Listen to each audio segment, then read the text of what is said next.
ሰላም ጤና ይስጥልን ውድ አድማጭ ተመልካቾቻችን ከፋና ሚዲያ ኮርፖሬሽን ፋና ፖድካስት በአዲስ ፕሮግራም ተዘጋጅተናል። የአዲስ ፕሮግራማችን የጤና ገጽ ይሰኛል። እንግዲህ ጤና የሁላችንም መሰረት ነው። ጤና የሁላችንም የህይወት ምዕራፍ ነው። ሁላችንም የጤና ገጽ አለን ብለን እንግዲህ ተገናኝተናል። የጤና ገጽ ምንድነው? ምን ጉዳዮችንስ ይሸፍናል የሚለውን ደግሞ ባልደረባዬ ያለው ጌታቸው የተወሰነ ነገር ነግራችኋል። አመሰግናለሁ በጣም እንግዲህ ዛሬ አዲስ የጤና ገጽ የተሰኘ ፖድካስት እየጀመርን ነው። በጤና ገጽ ፖድካስት ደግሞ የምናነሳቸው ሐሳቦችን በሚመለከት ሐሳብ አጋራለሁ። የጤና ገጽ ፖድካስት ከፋና ሚዲያ ኮርፖሬሽን ፋና ዲጂታል ጋራ ኤግልቪው ሚዲያ ኤንድ ኮንሰልተንሲ በትብብር የሚያዘጋጀው የጤና ፕሮግራም ነው። እንግዲህ ዛሬ እንደ አዲስ ሀብለን እየጀመርን ነው። በዚህም ጉዳይ ደግሞ የምናነሳው ምንድነው እንደ ሀገር ሁሉም ሰው ጤና ላይ ሐሳብ የሚያዋጣበት ፕሮግራም እንዲሆን ከዛ በዘለለ ደግሞ የጤና ገጽ ስንል አላማችን ምንድነው የሚለውን ነገር ለማንሳት ያክል ምታስታውሺ ሊሆን ይችላል ላታስታውሺ ትችላለሽ። ከልጅነትሽ ጀምሮ መጀመሪያ ሐኪም ቤት ከሄድሽበት ቀን ጀምሮ እስከ ዛሬ ድረስ ሄለንን የሚመለከቱ የጤና ገጾች በሆስፒታል አሉ፣ በጤና ጣቢያ አሉ። ካርድ ሁሉም ሰው ካርድ ያወጣል። ካርዱ የመለያ ቁጥር ይኖረዋል። ስለዚህ ሆስፒታል ሲሄድ ደግሞ ሐኪም ፊት ከመቅረቡ በፊት በነርሶችና ቀድሞ ትሪያጅ በሚሰሩ ባለሙያዎች ስሙ ይጻፋል፣ እድሜ ይጻፋል፣ ኪሎ ይጻፋል፣ ያለበት የሰውነት የሙቀት መጠን በሙሉ ተጽፎ ነው ሐኪሙ ጋር የሚቀርበው። ሐኪሙ ጋር ከቀረበ በኋላ የዛ ሰው የህመም ታሪክ በገጽ እየተጻፈ ይቀጥላል። ከትንንሽ የህክምና ታሪኮች እስከ ትልልቅ የህክምና ታሪኮች ድረስ በጤና ገጽ ፖድካስት ላይ የምንሰራበት ዋና ዓላማ ምንድነው? ሁላችንም የጤና ገጽ አለን። እነዛ የጤና ገጾች ጤነኛ እንዲሆኑ በጋራ እንመክራለን። ሐሳብን እዚህ መድረክ ላይ አምጥተን በጤና ገጽ ፖድካስት እንወያያለን። በጣም ጥሩ። የጤና ገጾቻችን እንግዲህ ጤንነታችንን የሚገልጹ እንዲሆኑ እንጂ በህመም እንዳይሞሉ ደግሞ ብዙ ሆነው ቀድመን እንድንጠነቀቅበት ለጤናችን እንድናቅ የሚያደርግ ዝግጅት ነው የጀመረው። ከዚህም በዘለለ በነገራችን ላይ ሄለን የጤናን ገጽ በመናነሳበት ጉዳይ ላይ በጤናው ዘርፍ የተሰሩ ጥናትና ምርምሮች እዚህ መድረክ ላይ ይገለጻሉ፣ እንወያይባቸዋለን። በዚህም በጤናው ዘርፍ ያሉ ምሁራንን እዚህ ድረስ አምጥተን እየተነጋገርን እየተመካከርን ሐሳብ እናካፍላለን። ስለዚህ የጤና ገጽ የምንለው በጥናትና ምርምር በሄልዝ ዲጂታላይዜሽን እንደዚሁም ደግሞ በጤናው ዘርፍ ያሉ መሰረታዊያን የሚባሉ ሄልዝ ፒለርስ በሚባሉት ጉዳዮች ላይ እዚህ የምንመካከር ይሆናል ማለት ነው። በጣም ጥሩ። እንግዲህ ተመልካቾቻችን፣ አድማጮቻችን ለእናንተ የሚጠቅማችሁ ለጤናችሁ የሚጠቅማችሁ ነገር ነው ይዘን የመጣ ነው።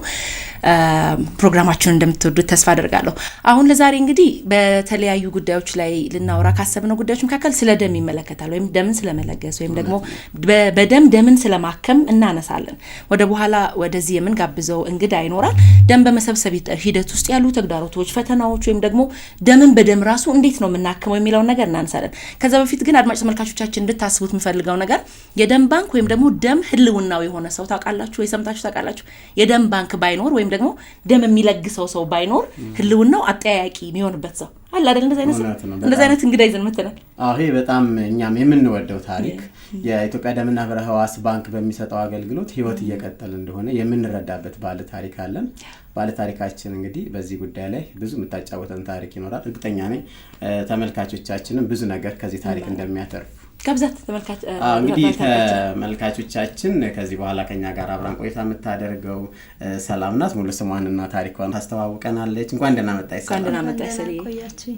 እሺ እዚህ ስለጋበዛችሁኝ አመሰግናለሁ። በጣም አመሰግናለን መተሽ። በተለይ ደግሞ በጣም የሚያስተምር ሰዎች እርግጠኛ ነኝ ብዙዎች ሰምተው ያውቁትን ብዬ ተስፋ አደርጋለሁ ያንቺን ታሪክና እኔ ራሱ ስሰማ የምር ተደንቄ ነበር። ቅድም እንዳልኩት የደም ባንክ ወይም ደግሞ ደም ህልውናው የሆነ ሰው አለ ብለን ብዙዎቻችን አናስብምና እንተዋወቅና ከታሪክሽ እንጀምር። ኦኬ ሰላም ጥላሁን እባላለሁ። የ21 አመት ወጣት ነኝ። ወደ ደም ህክምና የመጣሁት ከዛሬ 12 አመት በፊት የ9 አመት እድሜ ላይ ያለሁኝ ነው እና ደም ህክምናን የጀመርኩበት ምክንያት ወድቄ ደም ስለፈሰሰኝ ነበረ እና ደም የፈሰሰኝ በአፍንጫዬና ባፌ ነበረ እና የፈሰሰኝ ደም ደግሞ ብዙ ስለነበረ በሰዓቱ ደም ያስፈልገኝ ነበረ ማለት ነው እና ያው በጊዜው ደሜን ወስጄ በጥሩ ጤንነት ላይ ሆኜ ነበረ። ያው ሲቆይ ደግሞ ነገሩ እየተባባሰ መጣና ነገሩ ወደ VWF የሚባል ነገር ተቀየረ። እሱ ደግሞ ብሊዲንግ በየቀኑ እንዲኖረኝ ያደረገ ማለት ነው እና አሁን በየቀኑ ብሊዲንግ አለኝ፣ ነስር አልፎ አለኝ ህክምናዬን ደግሞ በየወሩም በየ2 ሳምንቱም እየሄድኩኝ ደም በመውሰድ ላይ ይገኛለሁ ማለት ነው። ቀላል ነው የሚመስለው በጣም ቀላል ነው የሚመስለው ግን እውነት ነው። ወደቅሽ አጋጣሚ ደም ስለፈሰሰሽ ከዛ በኋላ ግን ይሄ የጤና ችግር እንዳለብሽ ማወቅ በጣም ቀላል ነው የሚመስለው ሲወሰድ። ምክንያቱም ላለፈው እንግዲህ ከ9 አመት ጀምሮ እስከ እንግዲህ አሁን 21 አመት አይደለ እንግዲህ ላለፉት 12 አመታት ደም በሚለገሳት ደም ነው ህይወቷ እየቀጠለ ያለው። እንግዲህ ታሪኩን ከስሩ ለመጀመር እንደው 9 አመት ለማስታወስ ይቻላል ብዬ አስባለሁ አይደል? ለምን ታስታውሻለሽ ብዬ አስባለሁ። ሰላም ምንድነው የተፈጠረው? በጫወታ ላይ ያለሽ ነው እንዴት ነበር የወደቅሽው? ምክንያቱም አድማጭ ተመልካቾቻችን ይሄንን ነገር ሲረዱት ስለሆነ የሚለግሱት ደም መድረሻውንም እንድናቅ ስለሆነ የሚፈልገውና ምን ተፈጠረ እንደው ወድቄ ከሚለው በዘለለ ምን ነበር የተፈጠረው? እሱን ነገር በደንብ ብታጫውችን። ያው ጊዜው የዛሬ 12 አመት እንዳልኳችሁ የተፈጠረው ትምህርት ቤት ላይ ነበረ። ትምህርት ቤት ላይ ከጓደኞቼ ጋር እየተጫወትኩ ባለሁበት ሰዓት ነው የወደቅኩትኝ። ያው ስወድቅ የመታኝ ነገር ምናምን እንደማቅሷል ነው እንጂ የመድማቱ አፍንጫዬና ጥርሴ ላይ ነበር የተከሰተው እና በሰዓቱ የደም አለመርጋት ተብያለሁኝ። ኖርማሊ ደሜ ሲቆረጥ ምናምን ሰውነቴ ላይ የሚመጡ ነገሮች ሲፈሱ ቶሎ ያለ መቆም ነገር ይስተዋል ነበር። ግን ያው ተራ ነገር ተደርጎ ስለታሰበ ነው። ያቺ የመውደቄ ምክንያት ደግሞ መንገዱን ከፈተችለት ለዛ ህመም ማለት ነው። እና ያው ለ12 አመታት ደም መውሰድ ማለት ቀላል ነገር አይደለም። እግዚአብሔር ይመስገን ደም ባንኮች በመኖራቸው ደም ለጋሾች በመኖራቸው ዛሬ ላይ ያለሁኝ እንጂ ደም መለገስ ባይኖር ኖሮ አሁንም ድረስ ደም እየወሰድኩ ስለሆነ ደም መለገስ የለም ማለት እኔ የለሁም ማለት ነው። ያስገርማል ማለት ብዙዎቻችን አድማጭ ተመልካቾቻችን የሚረዱኛል ብዬ ተስፋ አደርጋለሁ።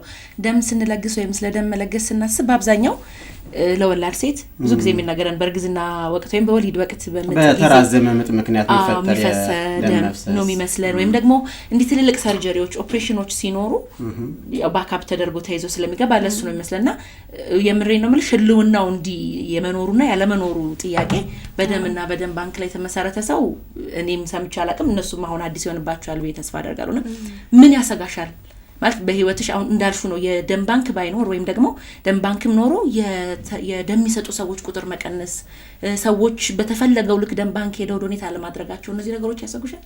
አዎ በጣም ያሰጋኛል። ምክንያቱም አንዳንዴ ሳስበው አሁን እኔ እንዳልኩሽ የሴት ግዴታ ማየት ጀምራለሁና እሱ ማየት ከጀመርኩ በኋላ ደግሞ ይበልጥ ነገሮች ተባባሱ።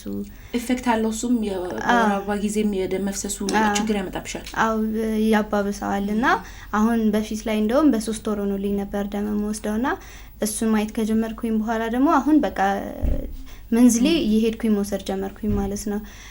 ስለዚህ አሁን በማንኛውም ጊዜ አንዲት ሴት ለአቅመ ሔዋን ከደረሰች በኋላ የወር አበባ የምታይበት የማንስትሬሽን ፔሪድ እንዳለ ይታወቃል።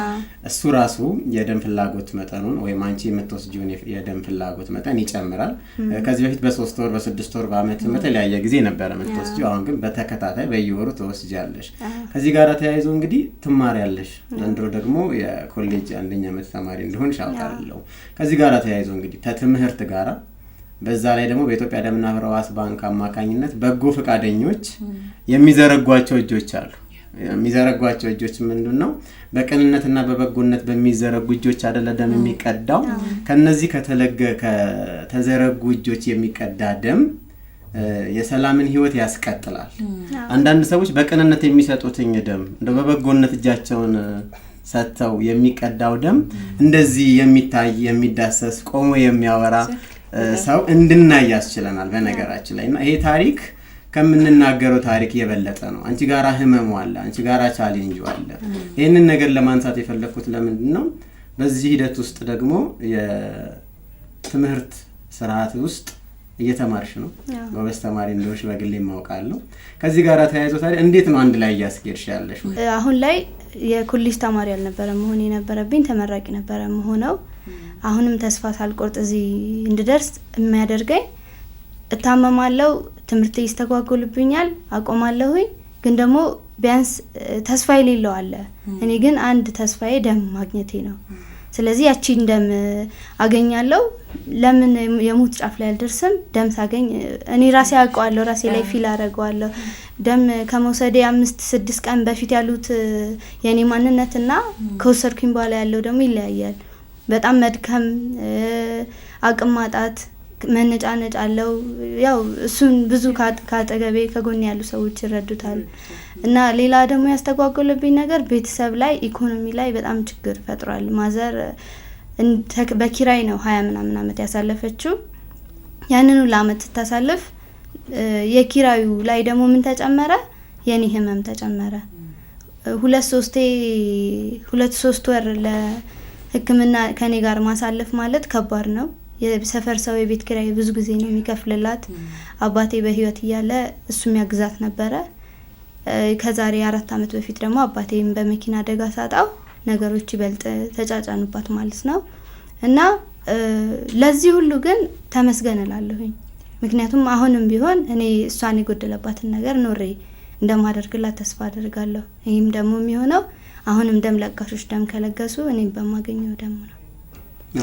በነገራችን ላይ ሄለን የሰላም ታሪክ ከሚያስተምረኝ ነገር ዛሬ ሰላም በህይወት ያለች የምናያት የምንዳስሳት ደም ተቀባይ ናት። ከዚህ በተቃራኒ ደግሞ ማሰብ ያለብን ከአንድ ትልቅ ኦፕራሲዮን ጀርባ የአንድ የበጎ ሰው ደም ለጋሽ ሰው ተይዞ የሚገባ ደም አለ። በሁሉም የህክምና አገልግሎቶች ላይ ደም እጅግ በጣም አስፈላጊ ነው። ግን ሰዎች በሚለግሱት ደም ላይ ህይወትን መምራትስ ስሜቱን አውቀዋለሁ። እንደው ምናልባት አንድ ቀን ማንኛውም ተቋም በሆነ አጋጣሚ ሊዘጋ ስራ ሊያቆም ይችላል። የኢትዮጵያ ደምና ህብረ ህዋስ ባንክ አገልግሎት ደም የማስለገስና ደምን በነፃ የማሰራጨት ስራ ቢስተጓጉል ምን የሚፈጠር ይመስልሻል? ተስፋሽና ስጋትሽ ምንድነው?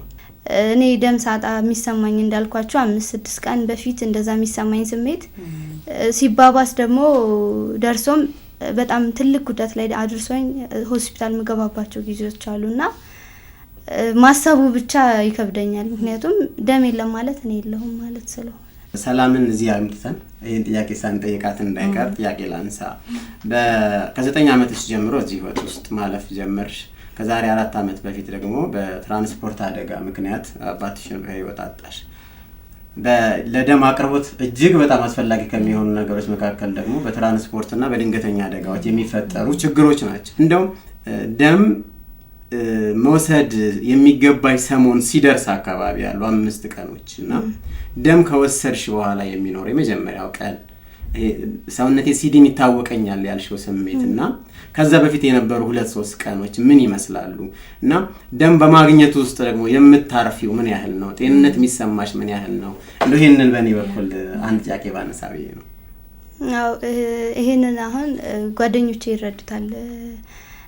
ምን ይሉኛል መሰለክ? ልክ ደም ከማግኘቴ ከ5-4 ቀን በፊት የሚሰማኝ ስሜት በቃ እስከሚሄድ ያለው ሜንታሊቲ ይቀየራልና በቃ ልሞት ነው፣ በቃ ቻው እናቴን አደራ ምናምን እላቸዋለሁ። ኖርማሊ የተፈጠረ ነገር ስለሆነ ለመተው ትሞክሪያለሽ፣ ግን በሰዓቱ ሲፈጠርብሽ ደግሞ ሜንታሊሽም ይቀየራል። የለመድሽውም ነገር ቢሆንም እንደ አዲስ ነው የሚሰማኝ። ምክንያቱም ለኔ ውስጥ መንቀሳቀስ አለመቻሌ፣ መድከሜ እሱ ደግሞ ምን ያመጣል? በነገራችን ላይ በህክምና ውስጥ ከባድ የሚሆነው ሄለን ሰላም ትልክኛለሽ፣ በቀጣዩ ደቂቃ ላይ ምን ሊፈጠር እንደሚችል አናውቅም። ሁልጊዜ ወደ ተቋም ስትሄጂ ደም ለመቀበል በምትሄጂበት ሰዓት ጓደኞቼ ምን እላቸዋለሁ አልሽ? በቃ በጣም ተስፋ ነው የምቆርጠውና ተደውለን ስናወራ ምናምን አሞኝ ከሆነ እንዴ አይደለም ነገ እኮ እንትን ያለሽ ትድኛለሽ፣ ለምን እንደዚህ ትሆኛለሽ? ባልፎም እንዲ ብለሽናል ነው የሚሉኝ ማለት ነው። አሁን እንደውም እሱ ለምዶት አያምኑሽም። አንቺ ራሱ ብታመም እሱ አያምኑሽም። በቃ ሁሌ ስትታመም እንዲ ነው እንዴ? ከዛ ልክ ደግሞ ስጄ እንትን ስል አረ ተረጋጊ ነው የሚሉኝ።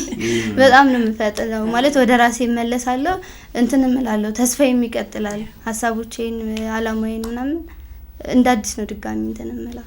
በጣም ደስ ይላል። ሰው ወደፊት ምንድነው የምታስቢው ወይም ደግሞ ምንድነው የምትመኙው በህይወትሽ መድረስ የምትፈልጊበት ህልምሽ ማሳካት የምትፈልጊበት ምንድነው?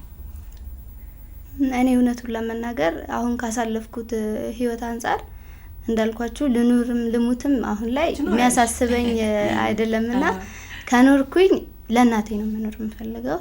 ለሷ ያጣችውን ነገሮች እሷ ከኔ እኔ ምንም ሳልሆን ብቻ የእሷን ፍላጎቶች ማሳካት ልብሽ ሙሉ ስለሆነ ለእናትሽ ትደርሻለሽ። ከዛ ደግሞ እኔ ምን ይታየኛል መሰለሽ ትበቀያለሽ ይሄንን የደም ማጣትን ሰዎች የሚጎዱበትን ወይም ደግሞ ለሰዎች ፈተና የሆነበትን ነገር እንደምትበቀዩ የሆነ ከፍታ ደርሰሽ እንደማይሽ ተስፋ አደርጋለሁ። ብዙ ከምትሰራቸው ስራ ሰላም ጎበዝ ነሽ። በዚህ ጭንካሬ በዚህ ቻሌንጅ ውስጥ እያለፍሽ የኢትዮጵያ ደምና ሕዋስ ባንክ የሚያዘጋጃቸው ፕሮግራሞች ካሉ ተገኝታ ደም መለገስ የሚሰጠውን ጥቅም በደንብ ነው የምታስረዳው።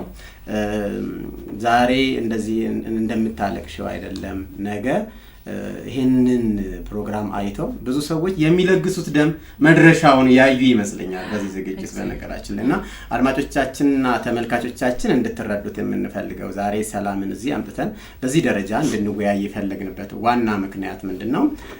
የደም አቅርቦት አስፈላጊነት። እንደው በተለይ ሁለት ነገሮችን ሰላም ማሳብ ትስጥበትና በዚህ እንጨርስ። የእናንተ ደም መለገስ መዳረሻው ብዙ ነው። ህይወት ታስቀጥላላችሁ። በማይተካ በጎነት የሚተካ ደም ነው የምትሰጡት፣ ህይወት ነው የምታካፍሉት። ስለዚህ ደም መለገስ ብቻ አይደለም፣ ህይወት ማጋራት ነውና የሰላምን ታሪክ የሰላምን ህይወት ስታዩ ብዙዎቻችሁ ደም ለመለገስ እንደምትነሳሱ አስባለሁ። ሁለት ወቅቶች ግን በተለይ እንደ ሰላም ላሉ ደምን በቋሚነት ለሚወስዱ ሰዎች ስጋት ናቸው። አንደኛው ትምህርት የሚዘጋበት የሰኔ አካባቢ፣ ሁለተኛ ደግሞ በጾም ጊዜ ነው። ትምህርት ሲዘጋም አብዛኛ የኢትዮጵያ ደምና ሕዋስ ባንክ ደም ለጋሾች ደግሞ ተማሪዎች ናቸው። በዚህ አጋጣሚ ምስጋናችንን ለሁሉም ተማሪዎች ልናቀርብ እንፈልጋለን። እነዚህ ሁለት ጊዜዎች የሚፈጥሩትን ስሜት በራሱ ጉዳትም ነው አይደል? እንግዲህ ሁሌ ባለፈው ስናወራ ነበር፣ ጭንቀት አለው። ደግሞ የደም አቅርቦት ፍላጎት ይጨምራል። የአቅርቦት መጠኑ ማረጋገጥ አለበት። ከዚያ አኳያ እንደው ለማህበረሰቡ ምን መንገር ትፈልጊያለሽ? የምትለግሱት ደም የኔን ህይወት ያስቀጥላል ብለሽ እንድትነግሪያቸው። እሺ፣ እንግዲህ አሁን ማመስገን አለብኝ የደም ለጋሾችን፣ ደም ባንኮችን፣ እንዲሁም ደግሞ በዋነኝነት ደግሞ ክብሩን እግዚአብሔር ይውሰድ።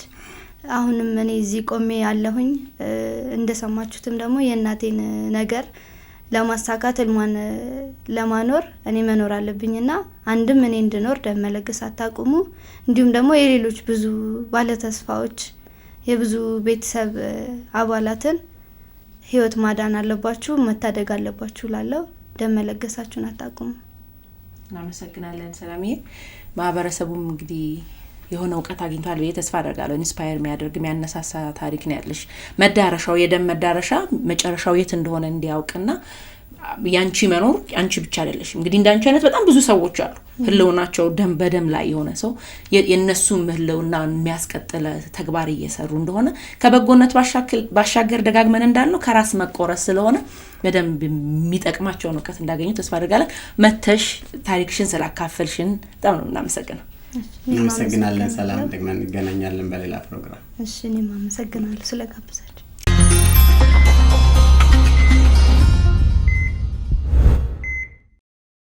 ተመልሰናል። አድማጭ ተመልካቾቻችን ከፋና ሚዲያ ኮርፖሬሽን ፋና ፖድካስት ከኤግል ቪው ጋር በመተባበር እያቀረበላችሁ ያለውን የጤና ገጽ የተሰኘውን ዝግጅት እየተከታተላችሁ ነው። ቀደም ሲል እንደነገርኳችሁ እንግዲህ እንግዳ ጋብዘናል አይደል? አዎ፣ እንግዳ አለን። ማን ነው እንግዳችን? የተወሰነ ነገር እንበልና እንግዳችን እንግዲህ በኢትዮጵያ ደምና ሕዋስ ባንክ ምክትል ዋና ዳይሬክተር አቶ ሀፍታሙ ታዬ ናቸው። ከእሳቸው ጋር ቆንጆ ቆይታ እናደርጋለን። እውነት ነው። ተመልካቾቻችን የሚጠቅማቸውን ነገር ያገኛሉ። አቶ ሀፍታሙ እንኳን ደህና መጡ። እንኳን ቆያችሁ። የጤና ገጽ ላይ የመጀመሪያ እንግዳችን ስለሆኑና እንግዲህ በዛሬው ጉዳይ ማብራሪያ ሊሰጡን ስለሆነ ለአድማጭ ተመልካቾቻችንም የሚጠቅም ነገር ልናወራ ስለሆነ ደስ ብሎናል። አገልግሎታችሁ ምንድነው? ምን ይመስላል ከሚለውን ጀምር። የተቋማችሁ አገልግሎት ምንድነው ከሚለውን ጀምር። መልካም። የኢትዮጵያ ደምና ሕዋስ ባንክ አገልግሎት የሚሰጣቸው አገልግሎቶች አንዱና ዋናው የደም ባንክ አገልግሎት ነው የሚሰጠው። ህብረ ሕዋስ የሚለው ደግሞ በእንግሊዝኛ ቲሹ ተብሎ የሚጠራው ነው። እሱ ጋር ተያይዞ የአይን ባንክ አገልግሎት እኛ ጋር አለ። ስለዚህ አይን ብሌን እንደዚሁ እንሰበስባለን። ከዛም በተጨማሪ ከአይን ብሌን ጋር የተያዘ ከእንግዲህ ልጅ የሚገኝ ክርስታሱ አለ ለአይን ቀዶ ጥገና እሱንም እንገለገልበታለንና እሱንም ጭምር የማሰባሰብና ለሕክምና ተቋማት አሰራጭቶ የአይን ቀዶ ጥገናም ጭምር እንዲሰራ የማድረግ ስራዎችን እንሰራለን። ስለዚህ እንደ ደም ባንክ ስናይ እንደ አገር በአሁኑ ሰዓት ላይ ወደ 60 የሚጠጉ የደም ባንኮች አሉ ሀገሪቱ ውስጥ። ስለዚህ ማዕከል ላይ ያለው የክልል ጤና ቢሮዎች ጋር በመተባበር እነሱንም የማስተባበር ስራዎችን መስራትና ከበጎ ፈቃደኛ ሰዎች ደም እየሰበሰቡ የዛን ደም ደህንነትና ጥራት እያስጠበቁ ለሕክምና ተቋማት እያሰራጩ ሕክምና ተቋማት ጋር ደሙን የሚፈልጉ ሰዎች ሕክምናው የሚያገኙበትን ስራ የሚሰራ ተቋም ነው ተቋም ማለት ነው።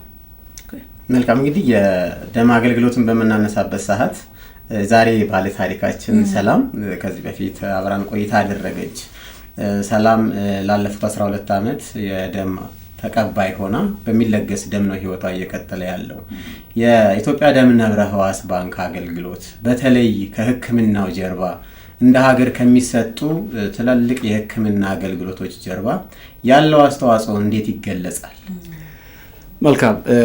የደም አገልግሎት እንግዲህ የህክምና ተቋሙ የጀርባ አጥንት ነው ቢባል ማጋነን ነው ብዬ አልወስድም። ለምን የደም ህክምና ማይገባበት ቦታ የለም። ቅድም ሰላም ስታነሳ የነበረው አይነት የራሱ የደም በሽታ ያለባቸው በጣም ብዙ ሰዎች አሉ። የእሷ ቮን ዊልብረድ ዲዝ የሚባል ነው የእሷ በሽታ። ደም ውስጥ ያለ ፋክተር ነው፣ የእሱ ማነስ ነው ያንን በሽታ የሚያመጣው። ብዙ ጊዜ ከቤተሰብ የመተላለፍ አይነት እንደዚህ ያለው ነው።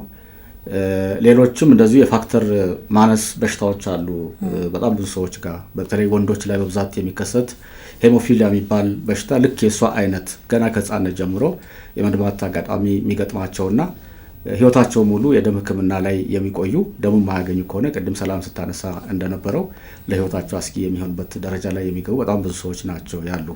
በአሁኑ ሰዓት ላይ ህክምና ተቋሞቻችን ጋር ብትሄዱ በተለይ ትላልቆቹ ጋር በጣም ብዙ ሰዎች አሁን ደም የተሰጣቸው የምናገኛቸው ሰዎች ይኖራሉና ራሱ የደም በሽታ አንዱ ለዚህ ደም ፍላጎት መጨመር ምክንያት የሚሆኑበት ሁኔታ አለ።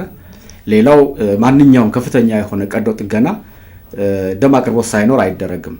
ሁሉም ቀዶ ጥገና የሚሰራላቸው ሰዎች ደም ላይፈልጉ ይችላሉ። ግን የሰውነት አካል የሚከፈት ከመሆኑ ጋር ተያይዞ ከሱ ጋር ተያይዞ የሚፈጠር የደም መፍሰስ ካለ እሱን ማከም የሚቻለው በዛ ደም ስለሆነ የደም አቅርቦቱን ሁሉም የሚፈልጉበት ሁኔታ አለ ማለት ነው። ከዛም በተጨማሪ አገራችን ውስጥ ቁጥር 1 የእናቶች ሞት ምክንያት በወሊድ ጊዜ ወይንም በእርግዝና ወቅት የሚፈጠር የደም መፍሰስ ነው። እሱ ጋር ተያይዞ ደም አቅርቦት ካለ እናቶችን መታደግ ይቻላል። እናት ማለት እንግዲህ በእርግዝና ወቅት ከነ ልጇ ነች። አጠቃላይ እናት ማለት ደግሞ የቤተሰብ ምሰሶም የሆነች ስለሆነ የደም መኖር ለእናቶችም ህይወት መቀጠል የራሱ ትልቅ ዋጋ ያለው መሆኑን አብሮ ማንሳት ይቻላል። የመኪና አደጋ ጋር የተያዙ የእሳት አደጋዎች እንደዚሁ ሲገጥሙ ሰው ሲቃጠል ብዙ ጊዜ እንደዚሁ ፕላዝማ የሚባለው የውሃው ፓርት እንደዚህ የሚወጣበት ሁኔታ ስላለ እሱን በዛ የመተካት ስራዎች እንደዚህ የሚሰሩበት ሁኔታ አለ።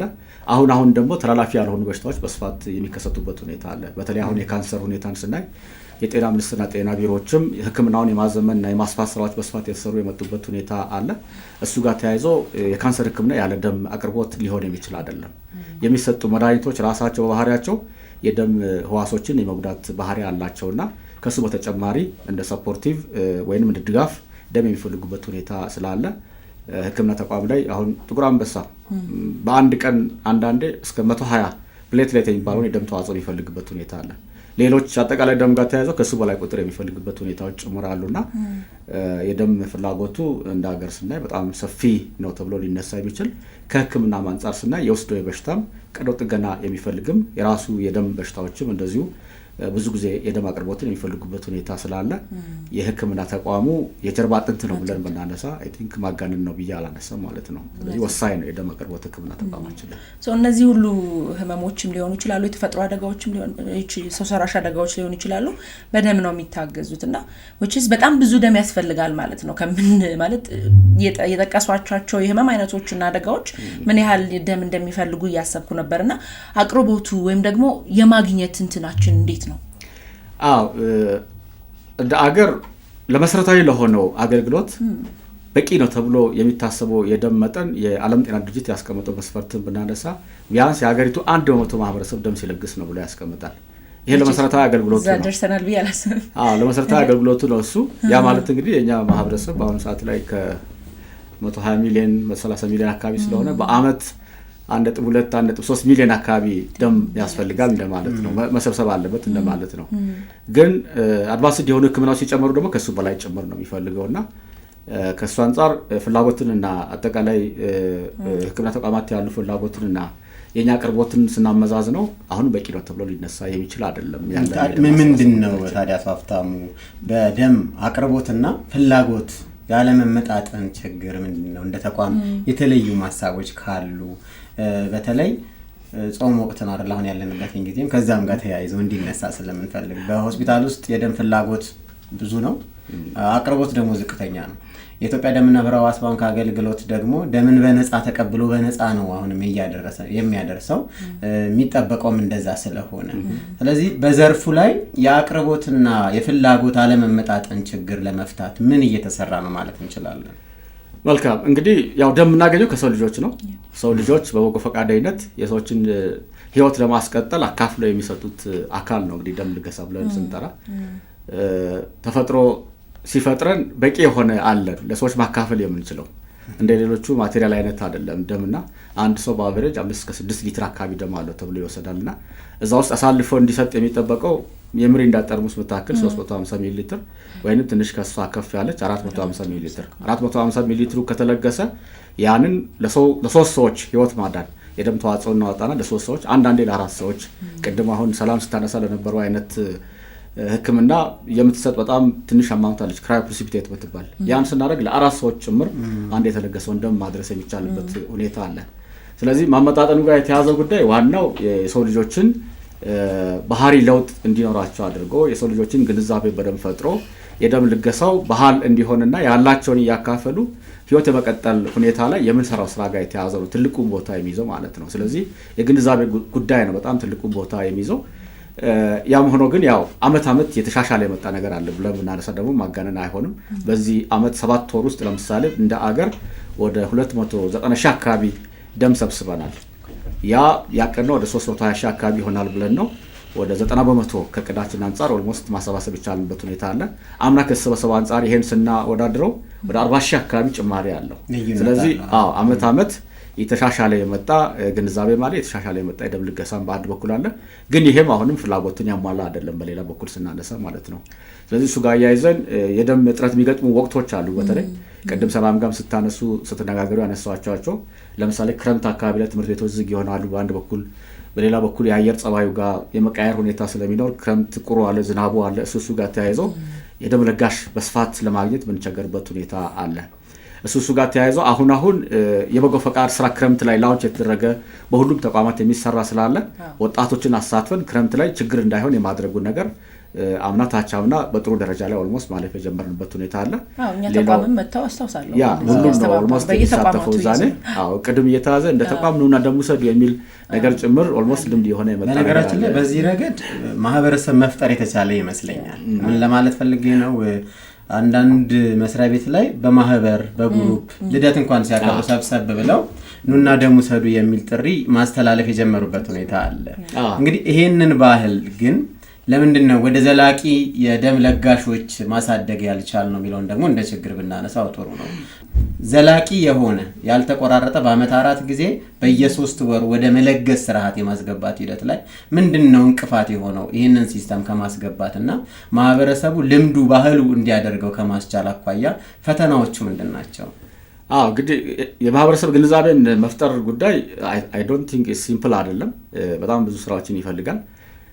የሚዲያዎችን ተሳትፎ ይፈልጋል። ሌሎች ባለድርሻ አካላትን ተሳትፎ ይፈልጋል። ከሱ ጋር ተያይዞ ይዘን የሰራንባቸው ያሉ ስራዎች ይሄን ስራ ተቋማዊ በሆነ መንገድ የሚመራበት ሁኔታ መኖር መቻል አለበት። ባለቤቶቹም አንድ ተቋም ብቻ መሆን የለበትም የሚል ግምት ተወስዶ ትምህርት ቤቶች ላይ የምንሰራውን ስራ ለምሳሌ የመምህራን ፎረም አለ። ትምህርት ቤቶች የደም ልገሳ ባለቤት ሆኖ ተማሪዎችን እዛው የማስተማር የትምህርት ቤት ማህበረሰቡን የማስተማር ስለዚህ እኛ ስንሄድ ዝግጁ የሆነ ተማሪ ኑሮ በሰፊ የመጣ ደም እንዲለግስ የማድረግ ስራ ላይ እሱን የመስራት ስራዎችን እንሰራለን። ለመምህራን ግንዛቤ ፈጠራ ስራዎችን በታቀደ መንገድ የምናደርግበት ሁኔታ አለ። ተማሪዎችንም በክለብ ጭምር እያደራጁ እዛው ቅስቀሳ እያደረጉ ጓደኞቻቸውን ያስተማሩ የሚሄዱበት ሁኔታ ላይ ሰፋፊ ስራዎችን የመስራት ስራዎች አሉ። ከዛ ባለፈ እምነት ተቋማት ጋርም እንደዚሁ አንዱ ከትምህርት ቤት ቀጥሎ በቂ ደም የሚገኝባቸው በተደራጀ መንገድ እምነት ተቋማት ናቸው። እሱ ጋርም ተያይዘው የእምነት ተቋማት ጋር እንደዚሁ ፎረሞች አሉን። ሁሉም እምነቶች ጋር በሚባል ደረጃ ኦልሞስት ፎረሞችን የምናደርግበት ሁኔታ አለ። ሚዲያዎች ጋር ፎረም አለን። በነገራችን ላይ ሚዲያዎችም እንደዚሁ የማህበራዊ ኃላፊነት አድርጎ ይሄን የማስተማር ስራ ግንዛቤ መፍጠር ስራ የሚሰሩበት ሁኔታ የመሰራበት ሁኔታ አለ። ያ ጋር ተያይዞ እንግዲህ ይሄ ስራ ወጥ የመሆን ሁኔታ ጋር ተያይዞ የክልሎችንና አሁን ፌደራል ላይ ያለውን ስናወዳድር እሱ ጋር ጋፖች ይፈጠራሉ። እዚህ ፌደራል ላይ በቀን አቨሬጅ 350 ደም እንሰበስባለን በየቀኑ ማለት ነው። ወደ 11 12 ቡድኖች አሉን። ሁሉም ክፍለ ከተማ ጋር ኦልሞስት በየቀኑ ሁሉንም 7ቱን ቀን ጭምር ነው የምንሰራው። ያን የማድረግ ስራዎችን የምንሰራበት ሁኔታ አለ። ከሞላ ጎደል አዲስ አበባ ላይ ያለው ጥሩ ልምድ አለ ተብሎ በሚነሳበት ደረጃ ላይ የመጣ ያለ ሁኔታ አለ። ግን ክልሎች ጋር ስንሄድ በዚህ ልክ በደንብ 7ቱን ቀን የመስራት ትምህርት ቤቶችን በዛ ልክ አሳትፎ ከመሄድ አንጻር፣ የእምነት ተቋማትን እንደዛ አሳትፎ ከመሄድ አንጻር ወጣቱ ላይ መሰረት እንዲሆን አድርጎ መሄድ ይፈልጋል። የደም ልገሳ በባህሪው ለምን መደበኛ ደም ለጋሽ የሚባለው በአመት 3 4 የለገሰ ነው። በየ3 ወሩ ደም እንዲለገስ ኤክስፔክት የሚደረገውና መደበኛ ምንለው 3 4 የለገሰ ሰው ነውና ያን የማድረግ ስራን ከመስራት አንጻር ወጣ ገባዎች አሉ። ከክልል አፈጻጸሞች ይለያሉ። ከደምባክ እንደዚህ አፈጻጸሞች የሚለዩበት ሁኔታ አለ። የግንዛቤውን ሁኔታ ስናይ የከተማና የገጠር ማህበረሰብ ጋር እንደዚሁ ልዩነቶች ያሉበት ሁኔታ አለ። ስለዚህ ይሄ ስራ በደንብ ተጠናክሮ መሄድ ያለበት፣ ሚዲያዎችን በደንብ ኢንጌጅ ያደረጉ መሄድ ያለበትና በተደራጀ መንገድ ደም የሚገኝበት ቦታዎች ላይ፣ ትምህርት ቤቶች ላይ፣ እምነት ተቋማት ላይ ደም የሚለግሱ ክለቦችም አሉ። አሁን ደግሞ አዲስ አበባ ላይ ወጣቶች ጭምር በማህበር ተደራጅተው እውቅና አግኝተው ደም መለገሱን የሚያስተባብሩ ራሳቸውን በየ3 ወሩ የሚለግሱ እንደዚህ የማፍራት ስራዎችን እየሰራን ያለንበት ሁኔታ ስላለ አሁን የተጀመረውን ማሻሻል በጣም ያጠናክሩ መሄድ የሚፈልግበት ሁኔታ አለ ማለት ነው። ስለዚህ የክረምቱ ነው ቅድም ያነሳ ነው። ከዛ በኋላ አሁንም በቂ ደም የማይገኝባቸው ወቅቶች የተማሪዎች የሴሚስተር ብሬክ በሚፈጠርበት ጊዜ በተለይ አደባባይ በዓሎች በዛ ወቅት ላይ ይበዛሉ። ገና አለ፣ ጥምቀት አለ። ትምህርት ቤት ለሴሚስተር ለ2 ሳምንት አካባቢ ይዘጋል። ትምህርት ቤት ተዘግቶ ተማሪዎች ተመልሶ ደም ለመለገስ የተደራጁ እስኪሆን ድረስ ትንሽ አሁንም ሴትል የማድረግ ሁኔታ አለና ያሳለፍነው ወር አካባቢ ላይ እንደዛ ትንሽ ጋፕ የሚፈጠርበት ሁኔታ አለ። ከዛ ቀጥሎ ይሄኛ አሁን ያለንበት ወቅት ነው አንዱ ቻሌንጂንግ ማለት ነው። ጾም በባህሪው ኢትዮጵያ ጋር ብቻ ሳይሆን የዓለሙም ኤክስፒሪየንስ ነው።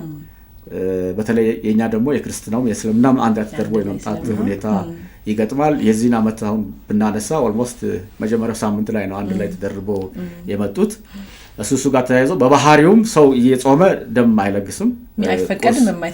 ቁርስ መውሰድ አለበት፣ ውሃ መውሰድ መቻል አለበት። ከዛ በኋላ ደም መለገስ የሚቻለው እሱ ጋር ተያይዞ አሁን ሚድል ኢስት አካባቢ የእስልምና አካባቢዎች ጋር የደም ልገሳው ወደ ማታ ይቀይሩታል።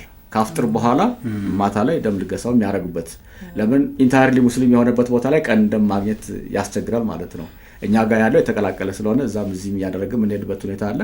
በእኛ በኩል የዝግጁነቱ ጋር ተያይዞ ኢሹ የለንም። ቅድም እንዳነሳሁት አጠቃላይ ወደ አዲስ አበባ ላይ ብቻ ወደ 14 ቡድኖች አሉ ደም የሚሰበስቡ። እነዚህ በየቀኑ ሬዲ የሆኑ ናቸው። ስለዚህ የለጋሹ ጋር የተያዘ ኢሹ ነው እንጂ ለጋሹ ወደ ማታ ይቀየር ከተባለ በእኛ በኩል ኦልሞስት 724 መስራት የሚቻልበት አቅሙም ኦልሞስት ያለበት ሁኔታ ስላለ አተኒ ታይም ሲጠሩንም ሂደን መሰብሰብ እንችላለን። እኛ ጋም ቋሚ የሆኑ ቦታዎች ጋር እንመጣለን ከተባለ ዋናው መስሪያ ቤታችን ጤና ሚኒስቴር ግቢ ያለው አለ። ቀይ መስቀል ጋር እንደዚሁ ትልቅ የደም ማሰባሰቢያ ቦታ አለን። ከዛ ውጪ ባለሙያዎቹ እየሄዱ ያሉበት ቦታዎች ላይ ደም መሰብሰብ የሚችሉበት አደባባይ ላይ ጭምር ኮድ እንኳን እየተከልን ሁሉም ክፍለ ከተሞች ጋር የምንሰራበት ሁኔታ ስላለ በእኛ በኩል ሌሊትም ቢሆን ደም የሚለግሰው አካል እስካለ ድረስ ደም ለመሰብሰብ ሬዲነሱ እኛ ጋር አለ። ለምን ዋና የተቋቋምንበት ዋና ዓላማችን ከደም ለጋሹና ደም የሚቀበለው መሀል ላይ እንደ ድልድይ ሆኖ ማገልገል ነው። ስለዚህ የህይወት ማስቀጠል ጉዳይ ነው እኛ ጋር ያለው ዓላማና ከሱ አንጻር እኛ ጋር ሬዲነሱ አሁንም እንዳለ ለማለት ነው። በነገራችን ላይ ሄለን በደንብ የምትጋሪኝ ይመስለኛል ሐሳብ። አንዳንድ አደባባይ ላይ ወጣቶች ድንኳን ጥለው አንጸባራቂ ለብሰው ወይም የደም ባንክ ቲሸርት ለብሰው ሰዎች ደም እንዲለግሱ ይለምናሉ። እኔ እዚህ ጋር ቋሚ ደም ለጋሽ ነኝ። ነገር ግን ጥሻ አላልፍም። ዝም ብዬ አልፍ ያልሄድም። ደም ለግስ ከሆነ ቆሜ ደም ለጋሽ ነኝ ወይ በዚህ ጊዜ ለግሻለሁ ጊዜ ያልደረሰም እላለሁ።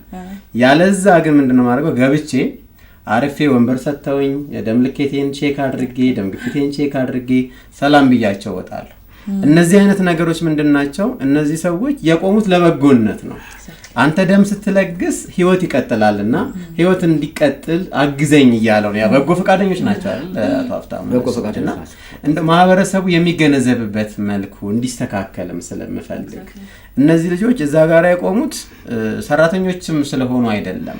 እነሱ ውስጥ ድንኳን ውስጥ ነው ያሉት። በነገራችን ላይ የደምና ህብረ ሕዋስ ባንክ ሰራተኞች አልፎ አልፎ ወጥተውም ደግሱ ይላሉ። እነሱ ግን የመሰብሰብ ስራውን ነው የሚሰሩት።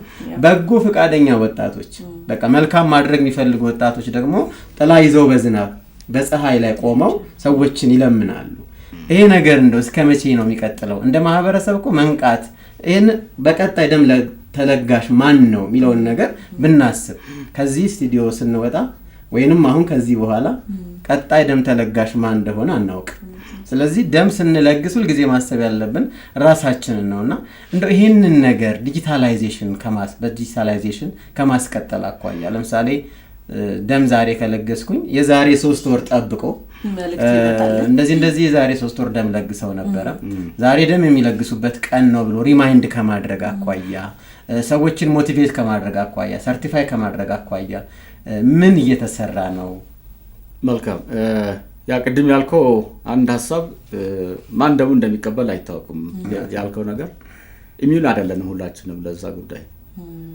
ቤተሰቦቻችን ሊሆን ይችላል፣ እኛ ራሳችን ልንሆን እንችላለን። አሁን ባለው ደግሞ ኦልሞስት በመኪና የምንቀሳቀስንን ሁላችንም አንዱ ለደም ፍላጎት መጨመር መኪና ጋር የተያዘ አደጋ ጋር የተያዙ ጉዳዮችን ጭምር ያሉበትና ከሕክምና ጋር የተያዘ ጉዳይ የደም እጥረት በተለያየ መንገድ ነው ሊመጣ የሚችለውና ስለግስ ለራሳችን ነው በአንድ በኩል የሚለው ወሳኝ ጉዳይ ነው በአንድ በኩል ማለት ነው። በሌላ በኩል ግን የሰዎችን ህይወት ማዳንም ትልቅ ነገር ነው። ሰዎች እዚህ ምድር ላይ ስንመጣ ትልቅ ፐርፐዝ ነው ተብሎ ሊወሰድ የሚችል ነው። የሰዎችን ህይወት የራስን ደም ማካፈል አንተ ምንም ሳትሆን ሌሎችን ሰው ማስቀጠል መቻል በጣም ትልቅ ነገር ነው ከሱ አንፃር ሲነሳ ማለት ነው። ቅድም ሰላም ስታነሳ ደም ለጋሹ ስለሚለግስ ለሱም ጥቅም አለው ስትል ነበረ። ከሱ አንፃር በጣም ብዙ ጥናቶች አሉ በጎ ነገር ሰርቶ የሰዎችን ህይወት ያዳኑ። በተለይ ደም ለጋሾች የሚሰማቸው ደስታ ለአእምሮ ጤናቸው ጭምር መልካም አዎንታዊ የሆነ ምላሽ ያለው ስለሆነ የአእምሮ ችግር የማይጋለጡበት ሁኔታ እንዳለ በጣም ብዙ ጥናቶች አሉ። ከዛም ባለፈ ፊዚካል ጤናቸውም እንደዚህ የሚጠበቅበት ሁኔታ አለ። ደማችን ውስጥ ብዙ ጊዜ የአይረን የሚባለው የብረት ንጥረ ነገሩ ከፍ ያለ ነው ኖርማሊ። በተለይ አሁን ደግሞ የአመጋገብ ስርዓታችን ኢንኦርጋኒክ የሆነ አመጋገብ ነው በጣም ብዙ ጊዜ የምንጠቀመው። እሱ ጋር ተያይዞ አይረን ሰውነታችን ውስጥ የሚበዛበት ሁኔታ አለ። አንድ ሰው በመደበኛነት ደም የሚለግስ ከሆነ ያንን ንጥረ ነገር ሚዛናዊ እንዲሆን ሰውነታችን ውስጥ የማድረግ አቅም አለው። ሚዛኑ የሚዛባ ከሆነ ለብዙ በሽታዎች ያጋልጠናል።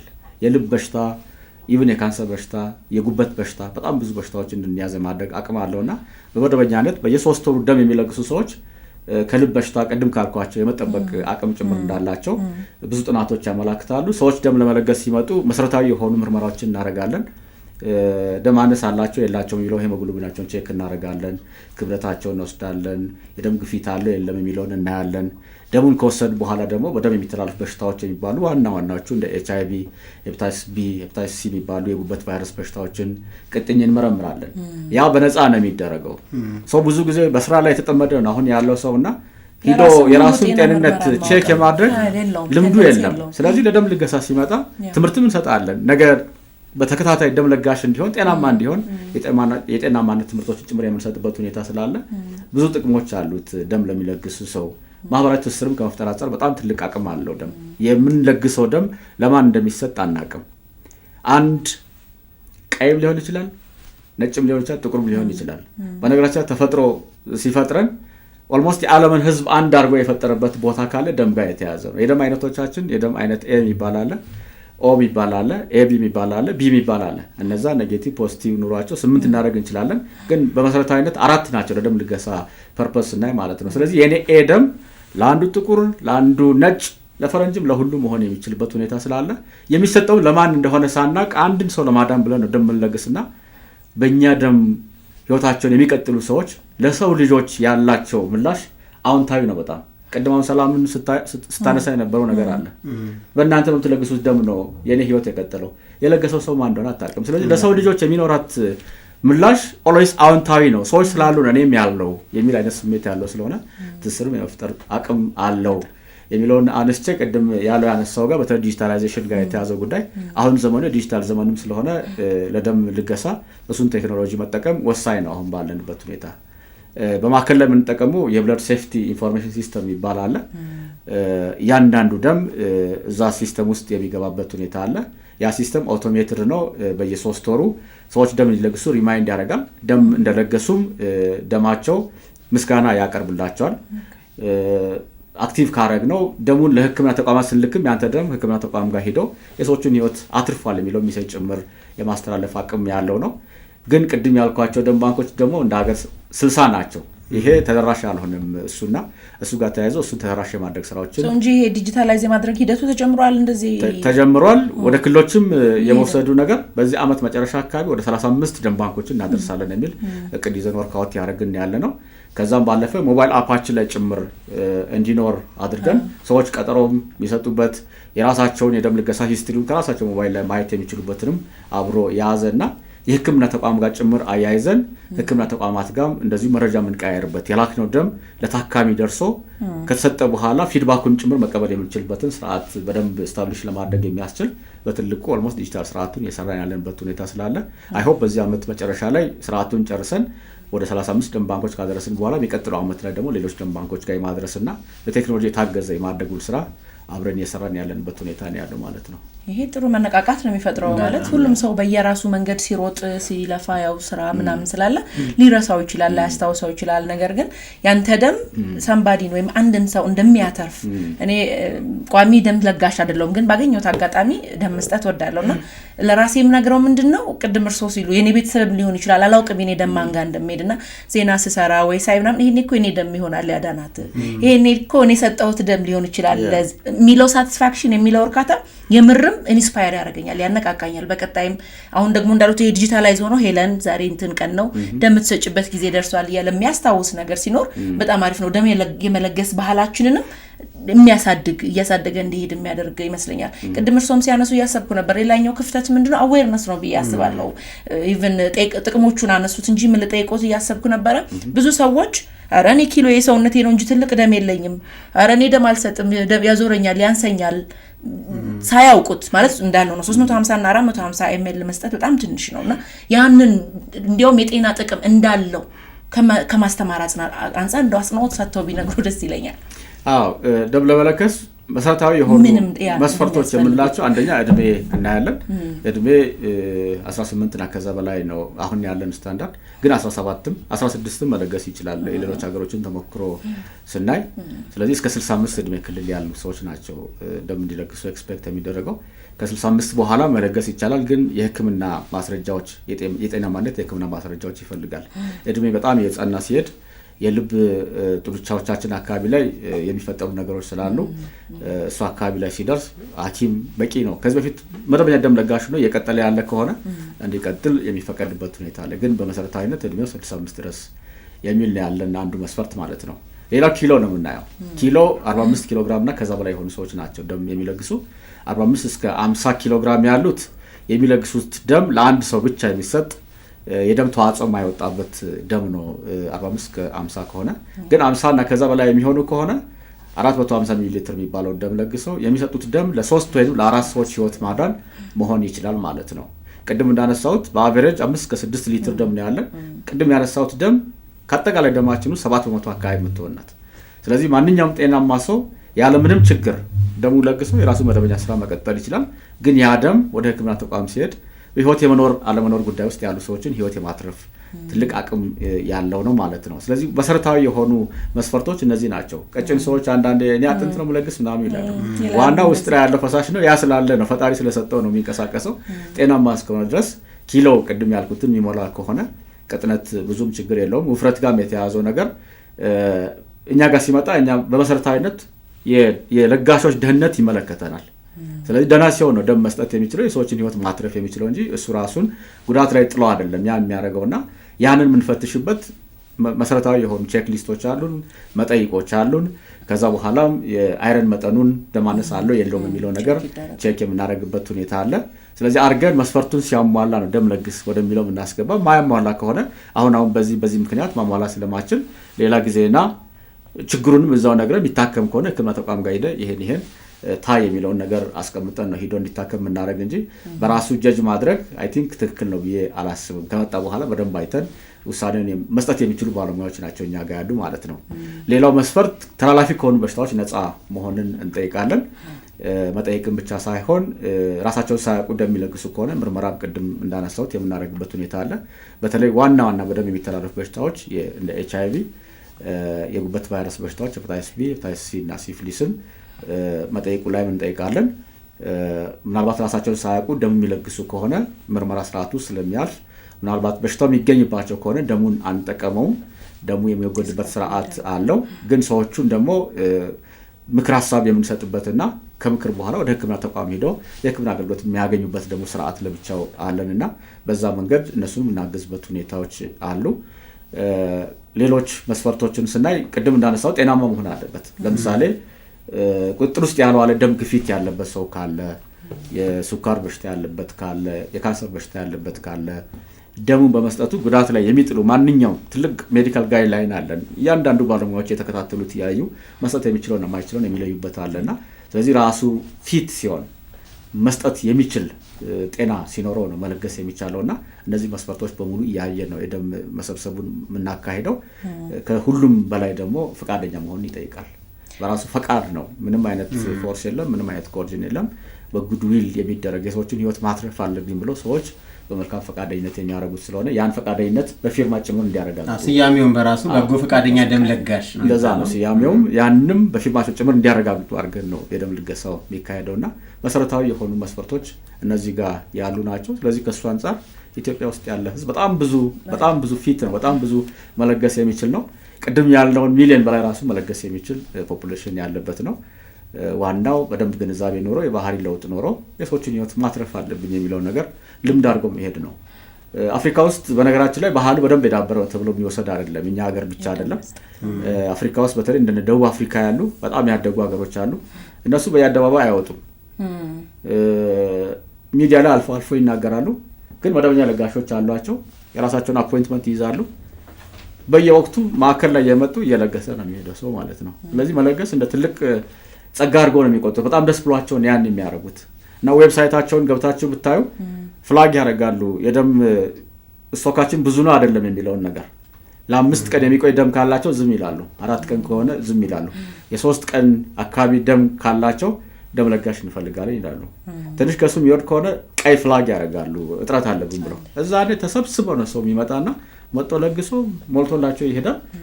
በህዝባቸው ቁጥሩ ወደ 58-59 ሚሊዮን አካባቢ ነው። ከኛ ሀፍ አካባቢ ነው የሚሆነው። ግን የሚሰበስቡት ደም ወደ 1.5 ሚሊዮን በአመት ኦልሞስት የሚሰበስቡበት ሁኔታ አለና የባህል ጋር የተያዘ ግንዛቤ ጋር የተያዘ ነው። አሁንም እኛ ጋር ፈተና ሆነ ያለው እንጂ ለመለገስ ፊት የሆነ ሰው በስፋት ያለበት አገር ነው ያለንና ያም ማድረግ የሚቻልበት ሁኔታ ስላለ ማህበረሰቡ አሁንም ይሄን የሰማ ደም ልገሳው እንዲቀጥል የሚለውን ለማሳት ፈልጌ ነው። እንግዲህ እነዚህ ነገሮች እያነሳን ያለንበት ምክንያት ምንድነው? የማህበረሰብን አመለካከትና ግንዛቤ በማሳደግ የደም አቅርቦቱን በሚፈልገው ልክ ማድረስ ነው። እንደው የደምን ጉዳይ መለስ እንልበታለን። ቅድም በንግግሮት መሃል ከእንግዲህ ልጅ የሚገኝ ንጥረ ነገር እንዳለና ለአይን ሕክምና እንደምንጠቀመው ሲነሳ ሰማው። ምን ማለት ነው? በኢትዮጵያ ውስጥስ እየተደረገ ነው ወይ ያለው? ከፈቃደኝነት ካለጋገስ ስርዓቱ ማኳያ እንደው ግንዛቤ ቢፈጥሩልን። በቅርብ የተጀመረ አገልግሎት ነው። ኦልሞስት አምና አካባቢ ነው የጀመርነው። የእንግዲህ ልጅ መሸፈኛ ክርስታሷ ነች የምትወሰደው እናቶች በቀዶ ጥገና በሚወልዱበት ጊዜ ነው። ስለዚህ እናቶችን ፈቃደኝነት እንጠይቅና እንግዲህ ልጁ ጋር የሚጣለው ፓርት ማለት ነው። እንግዲህ ልጁ ጋር ኦልሞስት የሚጣል ክርስታሱ ነው። እሱ ክርስታስ እንዲወጣ ይደረግና ወደ አይን ባንክ ከሄደ በኋላ አንድ እንግዲህ ልጅ ጋር የምንወስደው ክርስታስ ወደ 67 ለሚሆኑ አይን ጥገናዎች ይሆናል ማለት ነው። ቀዶ ጥገናዎች ይሆናል። የአይን ብሌን ጠባሳ ብቻ አይደለም፣ ሌሎችም የአይን ችግሮች ሲኖሩ ሐኪሞች እሱን ተጠቅመው ያን የመቀጠል ስራ ይሰሩና ኦልሞስት ለአስቴቲክ ቫልዩም ኦልሞስት የሚጠቀሙበት ሁኔታዎች አሉና እሱን አገልግሎት ኦልሞስት አምና የጀመርንበትና አሁን ብትሄድ እኛ አይን ባንክ ውስጥ እሱ አለ። ሐኪሞች እየወሰዱ ኦልሞስት አገልግሎትን መስጠት የጀመሩበት ሁኔታ ስላለ ከኮርኒያ በተጨማሪ እንደ ሁለት ቲሹ ተደርጎ የሚወሰድ አገልግሎት ኦልሞስት እሱን እየሰጠን ያለንበት ሁኔታ ማለት ነው። እንግዲህ ልጅ ያውቃሉ እሱን እንድናነሳ ምክንያቱም በየትኛውም አገልግሎት ላይ አዳዲስ ግንዛቤዎችና እውቀቶች ሲኖሩ በተለይ ለመውለድ ወደ ሆስፒታል የሚሄዱ እናቶች እንግዲህ አባቶችም ፈቃደኛ መሆን ካለባቸው ልክ እንደ ደም ፈቃደኛ መሆን ይኖርባቸዋል። የሚጣልም ነገር ቢሆን ደግሞ ያለ ቤተሰብ ፈቃድ የሚሆን አይደለም ማለት መፍቀድ አለባቸው። ያው የሰውነት የአካል ስለሆነ ማለት ነው። እና ከዚህ ጋር ተያይዞ የሌላ ዓለም ልምድ ምን ይመስላል? ከዛ ብንነሳ የተሻለ ይመስለኛል። እንደው በሌላ ዓለም ላይ ምን እየተሰራ ነው? እኛ ሀገር ያለው ጅምርስ ምን ተስፋዎች አሉት? እንግዲህ ከአንድ ልጅ 60 የሰዎችን አይን ለመጠገን ከተጠቀምን ትንሽ ሰዎች እንኳን ቢለግሱ በጣም ብዙ ጠቀሜታ አለውና የኢትዮጵያ ደምና ህብረ ህዋስ ባንክስ በምን ያክል ትኩረት እኔ እንግዳም ስለሆንኩ ነው ላሳው እኔም ገርሞኝ እያሰብኩት ነበር። እውነት ነው ተመልካቾቻችንም እንትን ይሆናቸው። ኦልሞስት ያው አፍሪካ ውስጥ ሰክሰስፉል አይን ባንክ ያለበት ሀገር አንዱ ኢትዮጵያ ነው።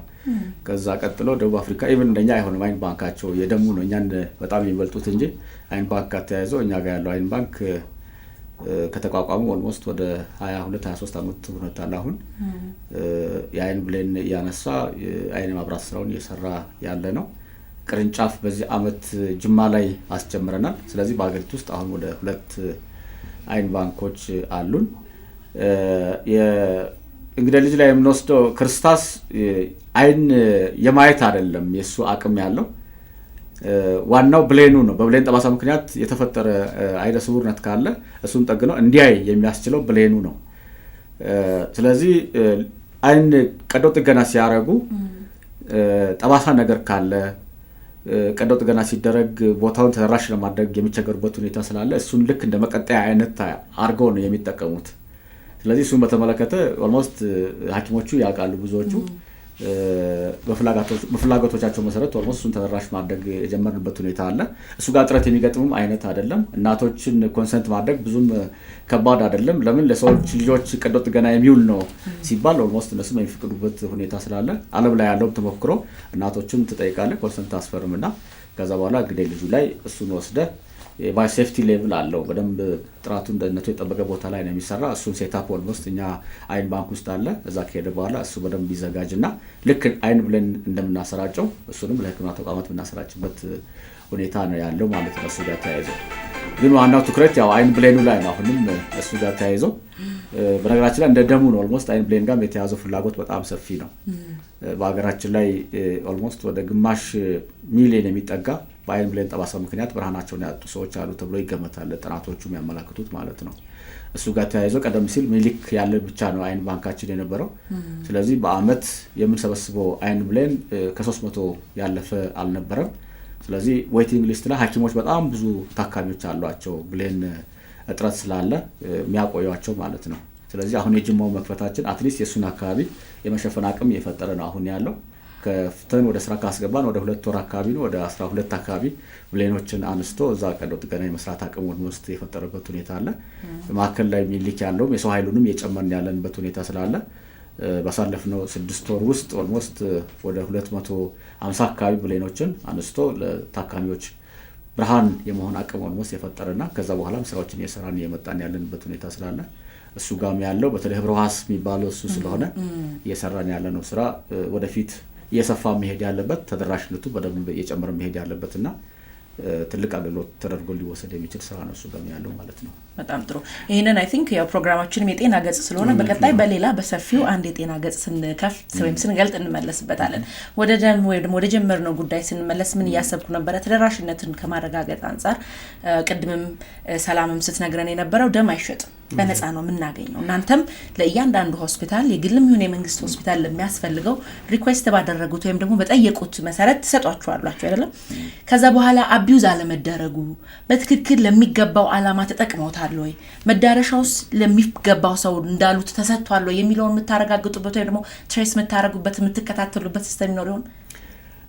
አዎ እንግዲህ የደም ባንክ ማለት ኦልሞስት ከመደበኛ ፋይናንሱ ጋር ማገናኛ ተመሳሳይነት አለው። ተሰበስባለህ፣ ጥራት ደህንነት ታረጋግጣለህ፣ ከዛ ስቶር ታረግና የህክምና ተቋማት ናቸው መጥተው ከኛ ደሙን የሚወስዱት ይወስዱና እነሱ ጋር የሚኒ ብለድ ባንክ የምትባል ትንሽ ለዛ ምትሆን ባንክ አለች ላቦራቶሪዎቻቸው ውስጥ። ስለዚህ የቅዝቃዜ ሰንሰለት ተከትለው ነው የሚሄደው። እዛም ፍሪጅ አለው የራሱ ቅዝቃዜ ሰንሰለት አለው።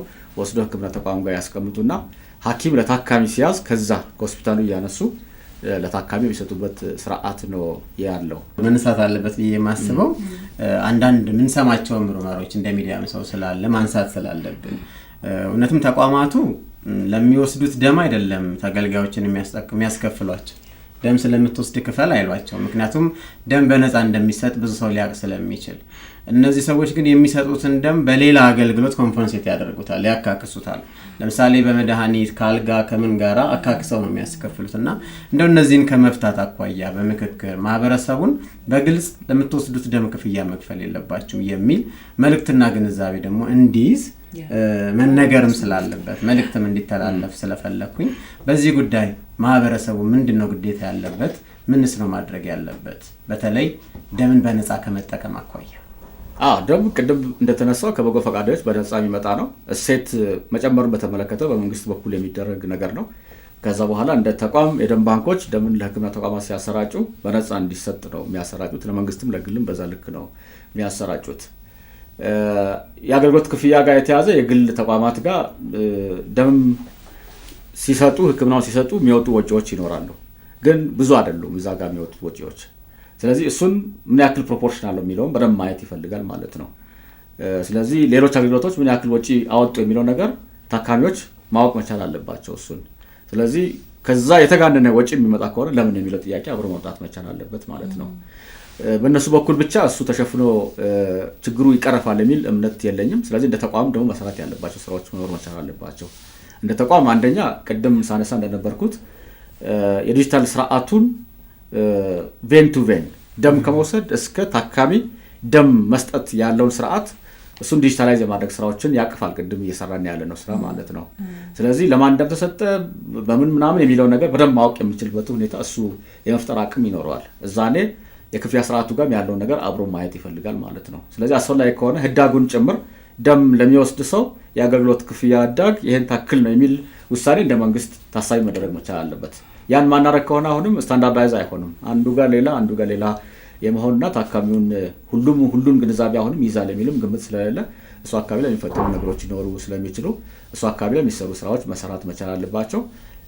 እኛ ጋር የወጣ ያለው እሴት ጭማሪም እንደ መንግስት ተቋም አንዳንዴ ጉዳቶች አሉ። ተቋሙን ለማዘመን ምን ቸገርበት ሁኔታ አለ። እሱ ጋር ተያይዞ ብዙ አገሮች ጋር ምንድነው የሚደረገው ኮስቲንግ ስርዓት አለ።